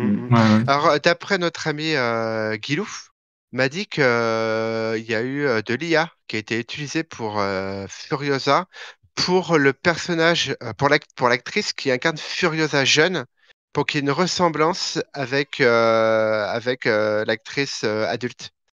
Mm. Il paraît il y a une IA qui a été utilisée pour ça. Oui, c'est possible, ok. C'est possible, hein, mais C'est pas, enfin, ça apporte, enfin, ça peut apporter de la crédibilité sur le fait que ça soit le même personnage, mais c'est invisible quand tu Oh, vois le c'est film. invisible. Donc, Toi, il me l'a dit, mais j'aurais pas su, hein, comme beaucoup de monde Oui, bah, d'ailleurs, il y hein. a eu un refus. En fait, à la base, il avait envisagé de reprendre Charlize Theron Oui. et d'utiliser justement d'utiliser en fait l'IA pour justement la rajeunir. Mais en fait, il a renoncé, il a préféré prendre en fait changer d'actrice. Et ce qui est, je pense, un très bon choix, hein. Ça marche très bien. J'ai rien à redire. Enfin, je sais pas ce que vous avez pensé des performances d'acteurs, mais j'ai trouvé que là où on est toujours, en fait, de toute façon, ça peut vite être trop surjoué, mais il faut être assez grandiloquent, il faut être assez expressif, il faut être assez, un peu donner des mesures quoi dans le jeu d'acteur. Et ben j'ai trouvé que j'ai rien m'a gêné en fait. Aucune performance m'a gêné, au contraire, je les ai trouvées plutôt convaincantes. ah non, je suis d'accord avec toi. Bon, là, on peut considérer qu'on part dans le spoil. Dans le spoil, ouais, ça marche. Mais je suis d'accord, les personnages, en fait, il y a forcément un peu de surjeu, quoi. Et ça fait partie pour moi du trip, quoi. C'est-à-dire que quand t'as, Dementus, donc Chris Hemsworth, qui en fait des fois des caisses, mais justement, ça fonctionne, quoi. C'est vraiment un vrai, et ça fait vraiment vrai méchant, mais qui a quand même un fond d'humanité, en fait. Et tous les personnages sont un peu comme ça, mais ça va avec les costumes, ça va avec tout. C'est too much en fait, et c'est totalement dans l'ADN de ce qui est devenu cette saga, quoi. J'ai pas revu les premiers films depuis longtemps, mais je pense, de J'avais souvenir, revu le premier, moi, il y a longtemps. Ça de vieillit quand même. souvenir, ils sont beaucoup moins barrés, hein. Et là, il a assumé vraiment un truc totalement qui part vraiment dans toutes les directions. Et justement, c'est la scène où Furiosa, elle pense pouvoir s'échapper et qu'elle a caché la moto sous le camion et que la cargaison se fait attaquer. Et c'est à partir de là où je me suis dit, ah ouais, ok, c'est vraiment du génie parce que ça enchaîne, mais les motos, comme tu disais, Dave, les motos volantes, mais les mecs, ils ont des parachutes, des trucs, et ça s'arrête jamais. Et je sais pas combien de temps Ouais, cette scène grave. dure, mais il y a une montée en puissance qui est vraiment incroyable. Et c'est toujours, tu te dis, qu'est-ce que va être les nouveaux gadgets, quoi. T'as l'impression presque de voir du James Bond, mais sous Ah, mais testostérone, quoi. grave, Tu ouais, sais pas ouais. c'est quoi la nouvelle arme qu'ils vont utiliser, le Mais nouvel c'est ennemi. ça, c'est ça. Et du coup, c'est très Et, fun, quoi. et puis, c'est hyper bien filmé parce qu'il y a des plans qui sont magnifiques.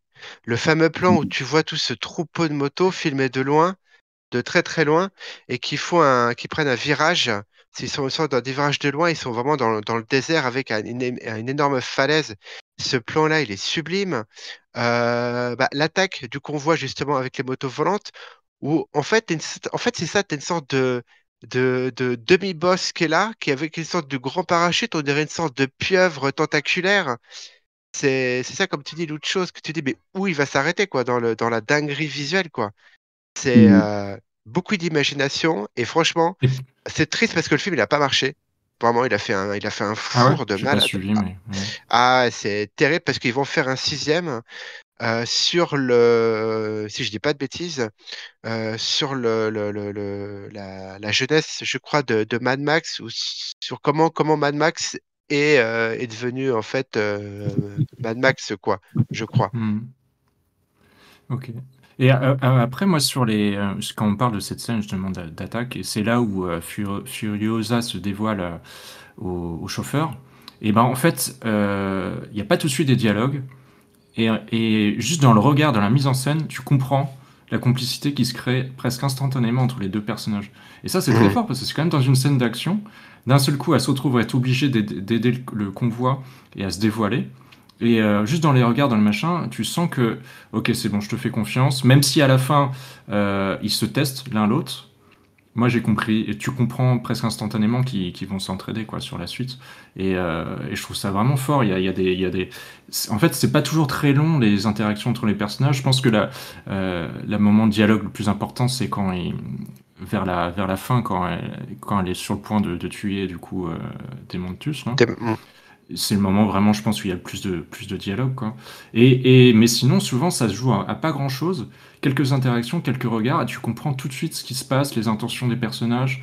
Ça va direct au but, quoi. Du coup, la seule fois où il y a vraiment un gros dialogue, et justement qui remet en question l'histoire de la vengeance, ça pourrait ne pas fonctionner, mais en fait, ça fonctionne. Étonnamment, cette rencontre et je trouvais ça très fort parce que il a, dans le fond, il a raison, mais c'est normal qu'elle ait envie de se venger, quoi. Mais Demontus, c'est le personnage qui est tellement brisé, qui veut que tout le monde soit aussi brisé que lui, quoi.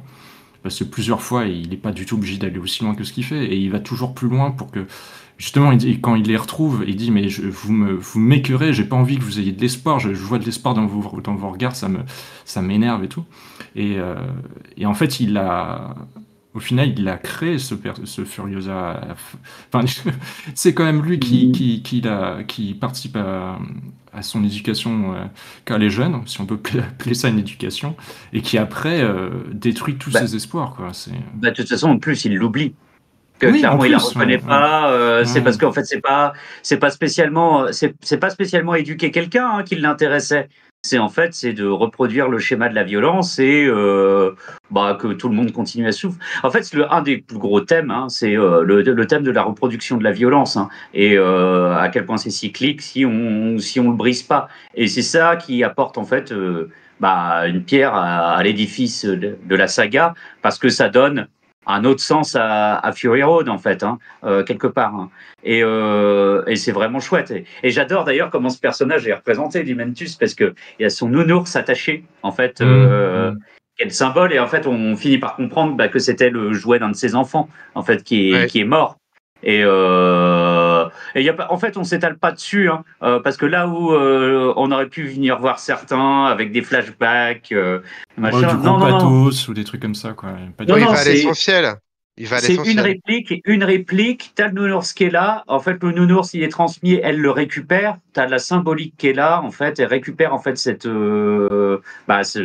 rage, en fait, cette haine, en fait, qui a été transmise par Dementus alors que c'est lui qui l'a créé. En fait, c'est plein de contradictions, mais enfin, c'est juste génial. Enfin, je trouve que le fait comme tu le disais, qu'en quelques échanges, quelques regards, tu puisses comprendre là où on veut en venir les personnages, comment ils se sentent, et que ça soit appliqué aussi dans le décor et dans tous les objets qu'il y a autour, c'est merveilleux. Moi, j'ai pas l'impression de voir ça souvent au cinéma, en tout cas. Ouais, non, c'est très intelligent. C'est très. Ouais, très c'est ça. Chapeau à Monsieur Miller. Ouais, c'est clair. Et en plus, je trouve que ça met comme tu disais, Yann, ça met de la profondeur à l'univers. Ça m'a donné envie de revoir Fury Road parce qu'en fait, ça donne un sens totalement différent à sa mission, à la mission qu'elle se donne dans Fury Road. En fait, tu comprends beaucoup mieux le personnage. Et souvent, t'as des séries où t'as des spin-offs où franchement, tu t'en fous de ce qui se passe et ça t'a pas apporté grand-chose. Et là, ça permet vraiment de caractériser le personnage, de comprendre quelle est sa quête au final, parce que en plus de souvenirs, c'est quand même depuis le début, depuis les premiers Mad Max, c'est toujours il existerait quelque part un Eldorado où il y aurait de la nature et tout ça. Et je trouve que de le souvenir dans les premiers Mad Max, les deux premiers, t'as quand même l'impression que c'est une utopie qui n'existe pas et que c'est un sort de rêve fictif. Et là, dès le début du film, il te fait comprendre, si, ça a existé en tout cas. Est-ce que ça existe encore? Difficile à dire. Mais en tout cas, quand elle était enfant, ça existait.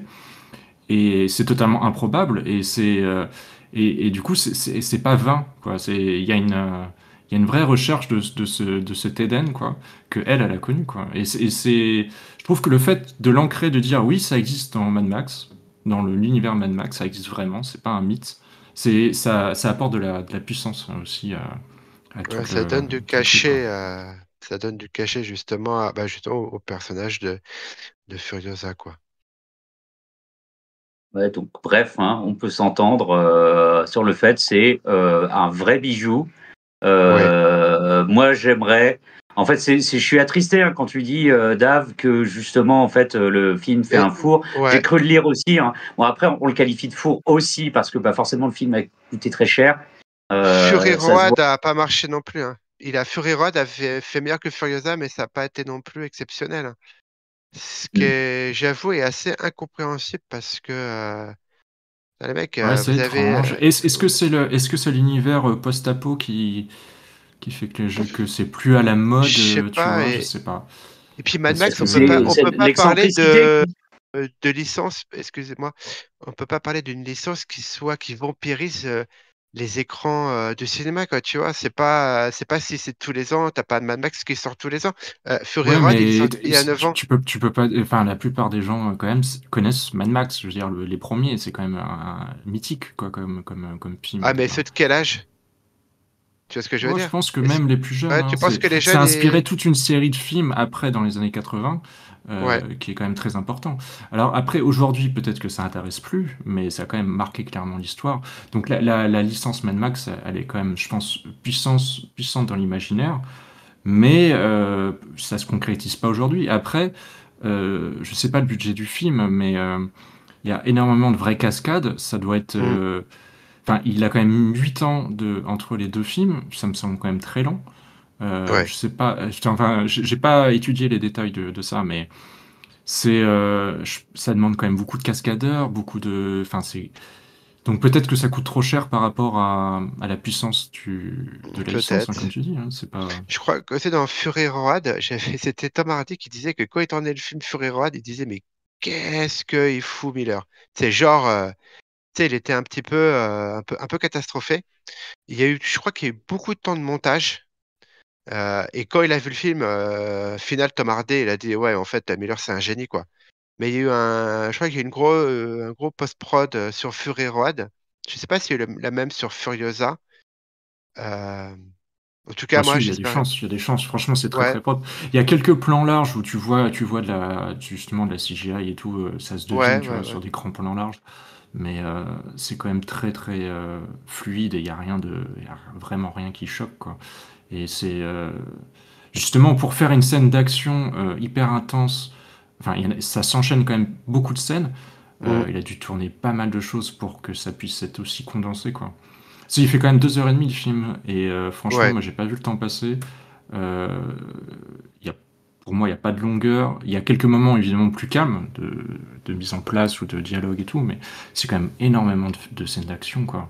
C'est justement le truc que pour ça je me disais que c'était un des meilleurs films d'action que j'ai vu, parce que dans la plupart des grosses productions américaines, t'as beaucoup de blabla et t'as 3 scènes d'action, quoi. Faut être clair. C'est ce qu'on appelle les films d'action. Souvent, il se passe pas grand-chose. Et là, ouais, dans Furiosa, ça enchaîne, quoi. Vraiment, ça t'enchaîne. Il y a souvent de l'originalité. Ils c'est changent de ça décor, ils surtout. changent de... Donc, non, Parce que très c'est bien. pas, Je pense que... Oui, et c'est. puis. Ouais, vas-y, Yann. Oui, désolé. Oui, et puis en plus, je suis d'accord avec toi, Lucho, mais en plus, le truc, c'est on a de l'action à des échelles vraiment différentes. Hein.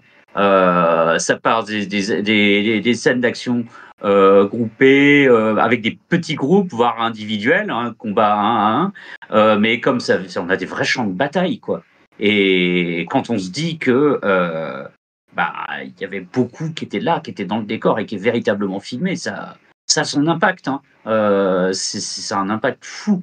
Voir les hordes de motos circuler dans le désert. Alors, je suis conscient qu'il y a une partie qui doit être générée effectivement avec des CGIs, mais il y a quand même pas mal de plans un peu plus rapprochés où on voit quand même beaucoup de véhicules circuler ensemble et on sent que c'est pas généré, c'est du vrai. Et Ça je rend crédible, en fait. Ça rend clairement crédible.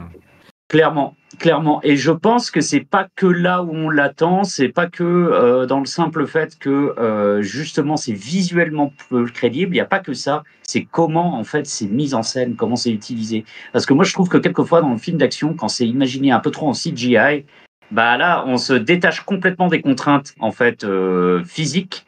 Et du coup on se laisse aller à des trucs un peu, bah, pas forcément très réalistes.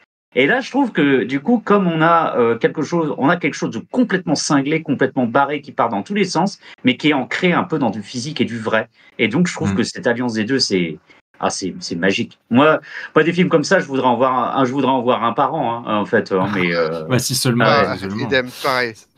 Mais en effet, comme tu dis, en fait, tu sens vraiment les impacts, et puis c'est tout con, mais évidemment, il y a beaucoup d'explosions, mais tu sens vraiment les chocs entre les véhicules, entre les personnages, quand ils doivent grimper de l'un à l'autre, de toutes les sauts et tout. Et en fait, tout te semble très concret, alors que c'est complètement, ça part dans tous les sens. Mais moi, je me souviens des fois certains films, grosse production, où ça me sort du film parce que je vois que c'est faux. Et en fait, là, je m'en rends pas compte, et c'est crédible, même si c'est totalement, même si ça part dans tous les sens, quoi. Et par exemple, tu vois, je me souviens quand j'avais vu Les Seigneurs des Anneaux il y a très longtemps, il y avait des gros effets spéciaux pour l'époque qui étaient bien faits. Mais typiquement, tu sais, t'avais les monstres, enfin les, les orques ou les trucs comme ça, qui étaient dédupliqués par je sais pas combien là, et j'y croyais pas du tout en fait. C'était pas, ça se voyait que c'était faux, quoi. Et là, c'est pas la même quantité de personnages, mais quand tu vois, comme tu dis, des hordes de motos, tu sens vraiment qu'ils sont là, qu'ils sont présents. Quand tu vois le résultat du champ de bataille, du coup, vers la fin, on t'explique pendant 40 jours, il y a eu la guerre, tu la vois pas, mais tu vois les conséquences, et quand elle se promène dans ce dédale de débris de véhicules de partout, de gens qui essayent de récupérer du matériel où ils peuvent et tout, tu as vraiment l'impression de traverser un champ de bataille, quoi. Ça marche vraiment bien, quoi. Oui, je suis d'accord, ouais. Ouais, c'est à mon avis le gros coup de maître, de ce film. Voilà. Donc voilà. Alors effectivement, hein, je pense que oui, je suis ravi de savoir que quand même il y en aura un 6e, parce que je pense que beaucoup de producteurs en fait auraient pu se décider autrement, arrêter les frais. Il veut en faire un 6e. Il veut en faire un 6e. Est-ce qu'il va pouvoir le réaliser? Niveau budget, ça sera peut-être long. Ouais. Peut-être plus de mal à avoir les financements, hein. Après, les 8 ans pour Furiosa sont peut-être liés aussi au budget, hein. Moi, je me suis pas renseigné spécialement sur le développement du projet, mais ça a peut-être pas été si simple que ça, hein. Donc, ouais, le prochain, on verra dans combien d'années c'est, mais ça va le faire, comme... Ouais. Là, c'était 8 ans, est-ce que ça sera 10? Ouais. Super, ouais, j'espère moi. Non, en tout cas, franchement, comme nous. Ouais, super film, quoi. En tout cas, on pourra peut-être se donner rendez-vous pour en parler, en tout cas. Voilà. On verra, ouais. Si on existe encore. Ouais. C'est ça. Sinon, ça sera autour d'une bière, sinon. Mais... voilà, clairement.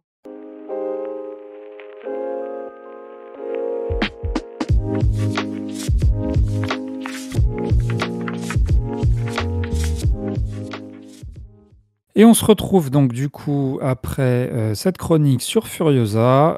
Je reprends le micro et on va passer à notre sachet de pop. Alors je rappelle, hein, pour celles et ceux qui débarquent, donc le sachet de pop, c'est une chronique, voilà, pour parler un peu de ce qu'on a vu dans les derniers jours, hein, et après la forme, ça peut être la même que le tour de fable durant notre spotlight, hein. Ça peut être une critique, ça peut être un coup de projecteur sur une série ou un film, ça peut être un point de vue sur l'industrie du cinéma. Bref, tout ce qui peut nous faire plaisir tant qu'il ne s'agit pas de jeux vidéo. On va passer la main. Allez, tiens, on va commencer avec l'ami Dave. Qu'est-ce qu'il a dans son petit sachet? Et il a un manga que j'ai là. Je sais pas si vous le voyez. Hop, voilà. Je sais pas si vous le voyez bien. Able, du coup? Ouais, voilà, The Ok. Fable, c'est un manga de Katsuhisa Minami, qui est édité chez nous par Pika, qui est encore en cours de publication en France. Et au Japon, il s'est terminé je crois, entre 24 et 25 tomes. Et aujourd'hui, en France, on a à peu près, je crois qu'il y a le tome 17 qui est sorti, je crois, début du mois de juin. Mhm. Et alors, The Fable, c'est un manga. En fait, Fable, c'est le nom de code d'un tueur professionnel, redouté de tous les Yakuza.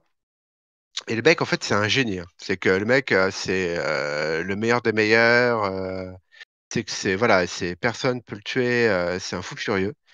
Et en fait, un jour, il y a son supérieur hiérarchique qui lui donne l'ordre de stopper toute activité pendant au moins 1 an et de mener une vie d'un citoyen lambda.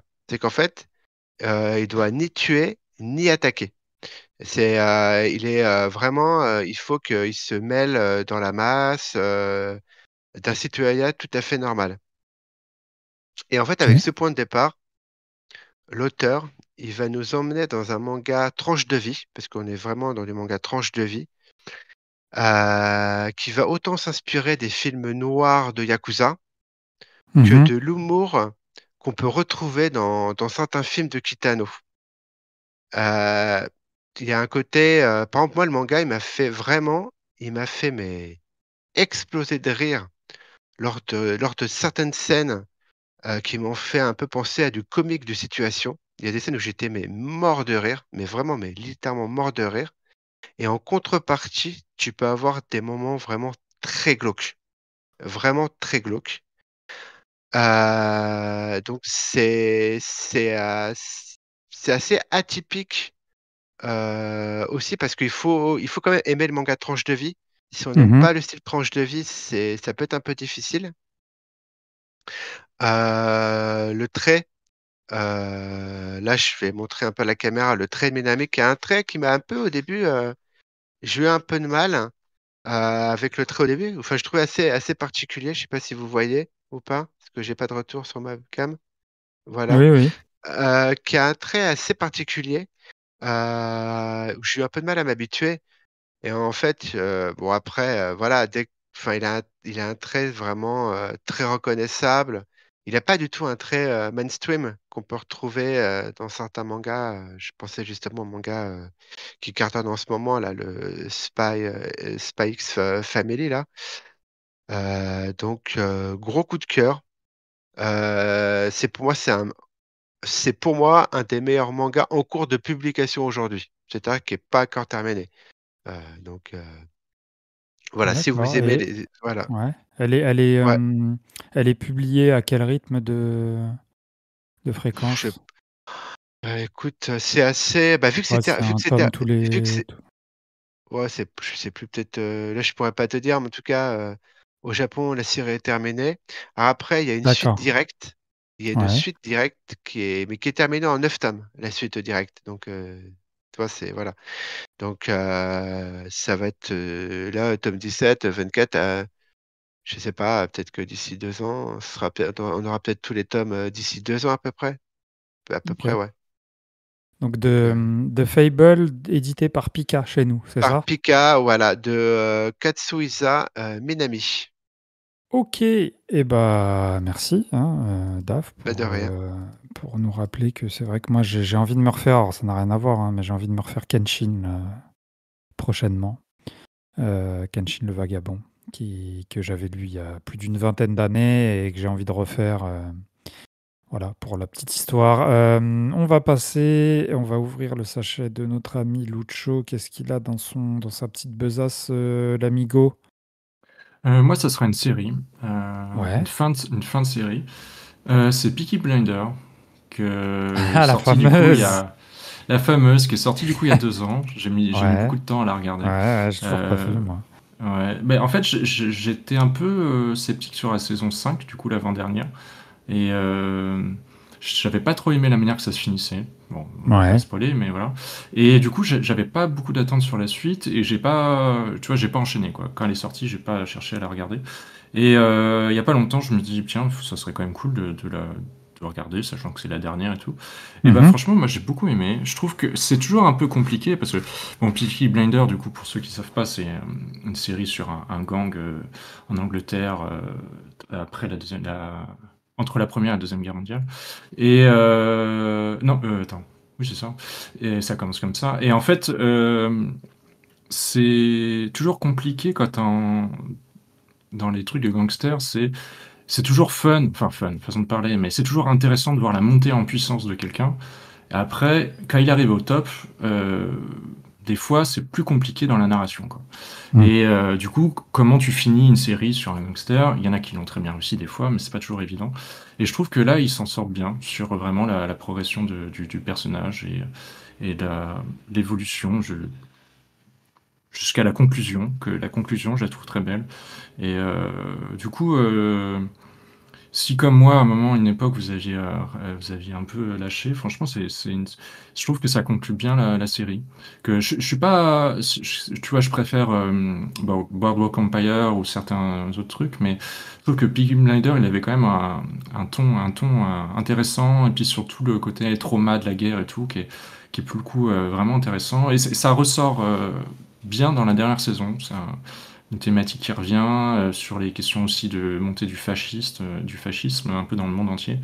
Et je trouve qu'ils s'en sortent bien. Entre le traitement du contexte, les personnages, c'est une belle saison, je trouve. Ok. Ouais, bah c'est vrai que moi aussi, je suis un peu comme toi. J'avais beaucoup aimé la 4. Et la 5 m'avait laissé un goût un peu mitigé au sortir des quelques épisodes qui la composent.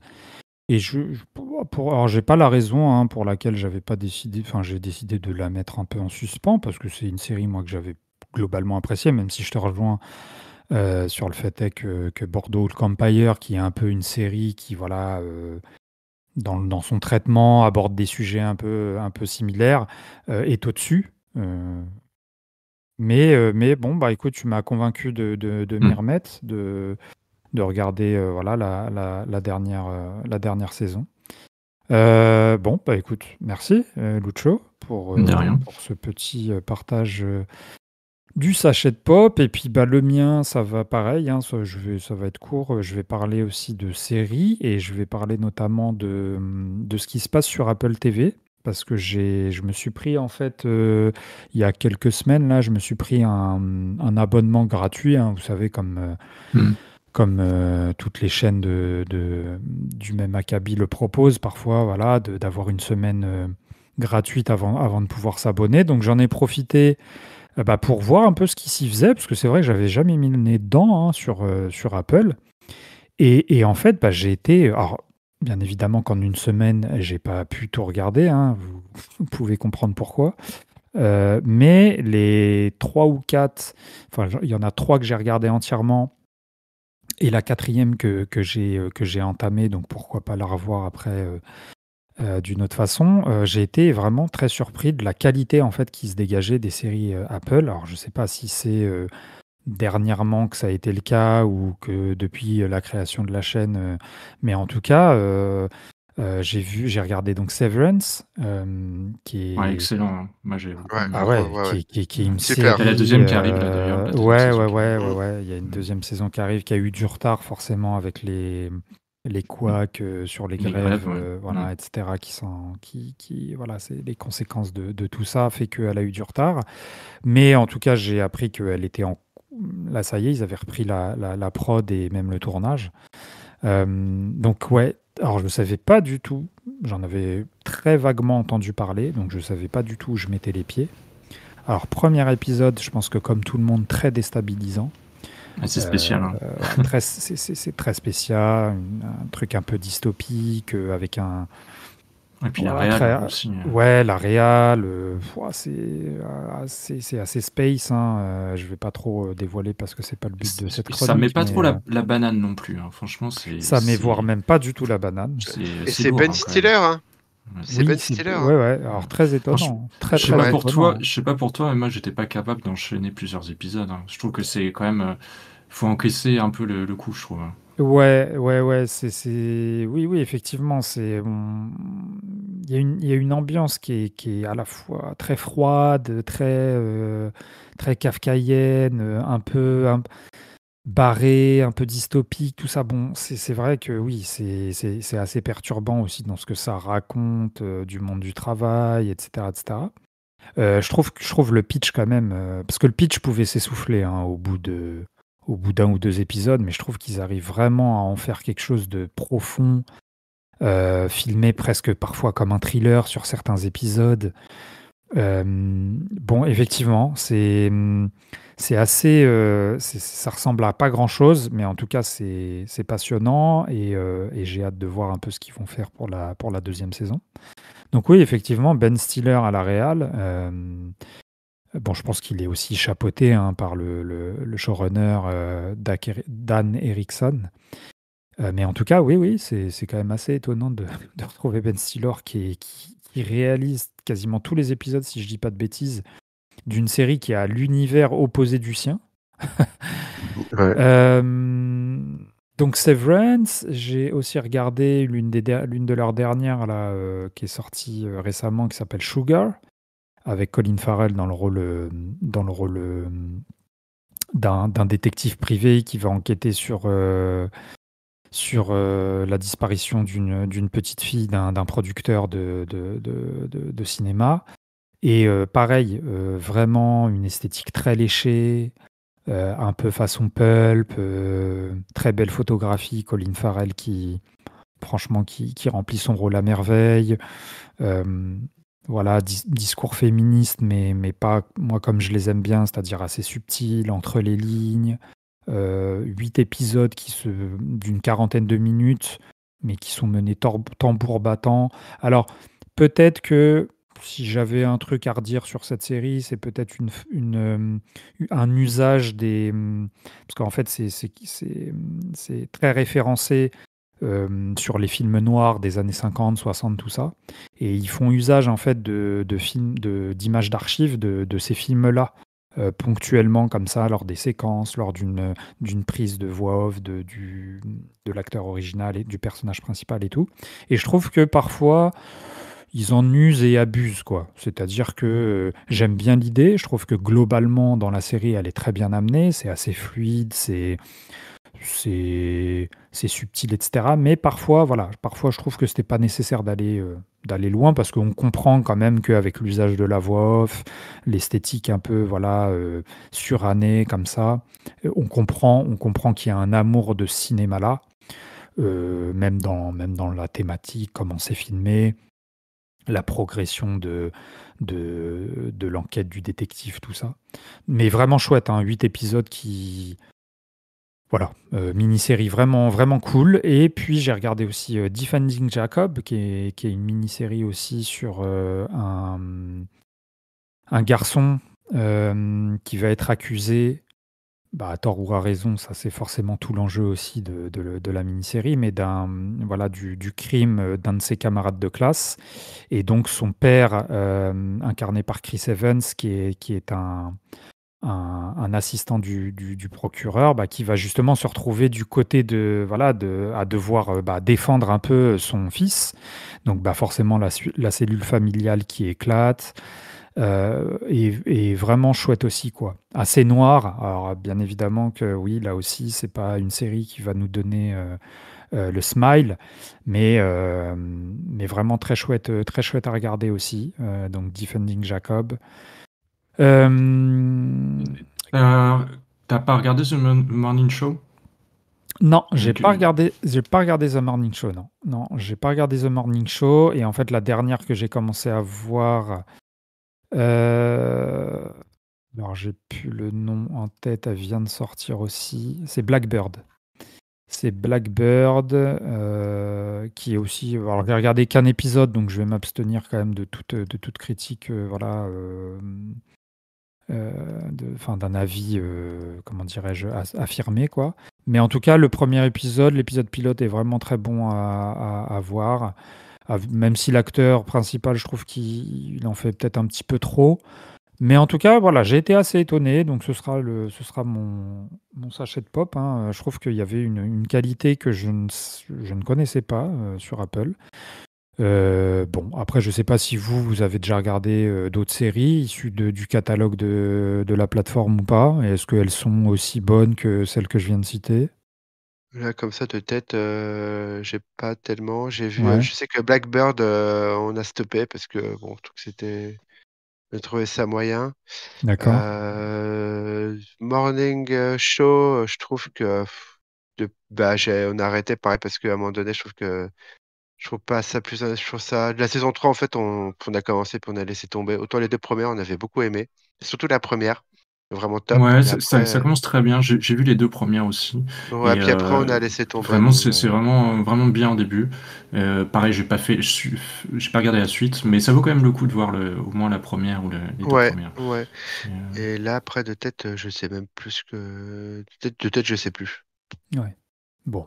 Bon, en tout cas, voilà, hein, c'était pas forcément pour mettre sur un piédestal la plateforme, mais vu que c'était la première fois que je m'immisçais dans l'univers, bah, j'ai été assez agréablement surpris. Parce que d'ordinaire, quand voilà, tu regardes une série un peu comme ça pour redécouvrir, bah, bon, c'est. Et là, je trouvais que les trois avaient une teneur voilà, qualitative bah, assez forte. Donc, bah, je voulais mettre un peu le projecteur sur ce truc-là. Eh ben écoutez, merci à vous les potos, hein, Lucho et Dave. On salue au passage notre ami Yann, bah, voilà, qui devait se faire la malle, hein, vu que c'est un traître. Non, je rigole. Non, non, mais bon, qui n'avait pas de sujet à faire partager, donc on le salue bien bas, ainsi que Guilou et Anthrax. Les potos qu'on retrouvera peut-être un jour dans le podcast. Donc c'était Nilam à la présentation de ce Fini les pellicules pour ce mois de juin. On se retrouve nous. Bah déjà on vous salue, hein, auditeurs et auditrices. On vous remercie encore hein, pour votre écoute. N'hésitez pas comme d'hab, hein, le petit partage, tout ça. Vous connaissez la rengaine. Je vais pas m'étendre sur le sujet. Nous on va se retrouver. Pourquoi on se retrouve? Bah, pour un spotlight, hein, on va se retrouver pour un spotlight très bientôt, autour de 2 jeux.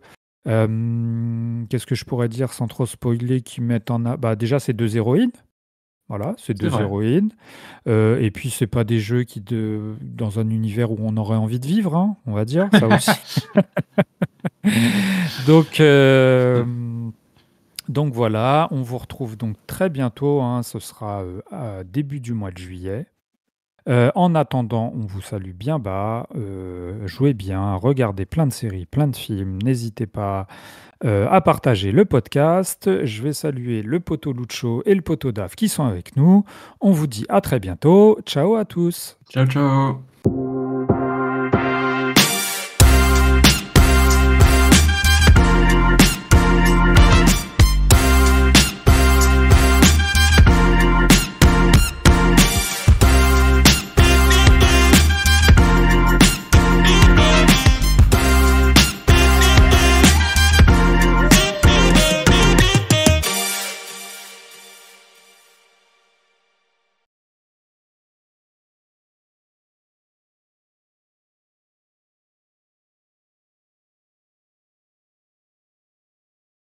Hello les Oui, gars. c'est vrai, j'ai pas. Ouais, salut Dave. Salut, Salut Yann. ça va? Ouais, ça va, tranquille. Ah oui, il fait furieux. Ah, Non. tiens, pour le coup, Ouais. c'est pas toi qu'on est en train de perdre, Dave? Oui. Ouais, on t'entend Ah plus, ça y est, déjà. ouais. C'est allé vite hein, cette fois. On t'entend plus. Ah, il dit oui, je sais, je crois. J'arrive à lire sur les lèvres, moi, je suis un. Ouais, là, c'est trop. D'accord. Ok. Bah, je sais pas, toi, tu mets ta cam ou pas, Yann? Ouais, je vais la mettre, ouais. Ah, bon, T'inquiète. bah, attends, je vais Allô. chercher la mienne. Oui, oui. J'arrive, Ouais, hein, je vais chercher ma cam. Si ça redéconne, je passerai sur mon téléphone. Bon, je sais pas pourquoi, chaque fois sur ça se. Bon, après, c'est comme ça. Voilà. Toi, t'es sur ton canapé. T'es bien, toi, t'es comme un Ouais. pacha. Sur ton canapé. Ouais, je me suis Ouais. décidé que je vais m'installer dans le canapé. En fait, faire le podcast dans le canapé, c'est particulièrement confortable. Ouais, après, tu peux le faire dans ton lit. Tu peux le faire dans ton lit. Non, c'est abusé quand même. J'ai pas envie de vous inviter dans mon intimité à ce point-là, quoi, les mecs. Hein. T'es habillé. Alors, Ah oui, bah, en général, oui, pendant le je podcast, prépare. reste habillé, ouais. C'est ça. Ouais. Ah non, c'est Ouais, on commence par Shogun. Oui, ok. Ok. Oui, Ouais. on commence par Shogun, ouais. Toi, là, tu vois que le haut, là. Ouais, tu vois le haut, là. Tu sais pas Oui. comment le bail. C'est la surprise. Ouais, j'avoue, il fait pas chaud, donc là, je suis pas. Si, je suis... là, je suis Je en pense shirt. que j'ai fait suffisamment de sport avec Je suis en Cathy. shirt.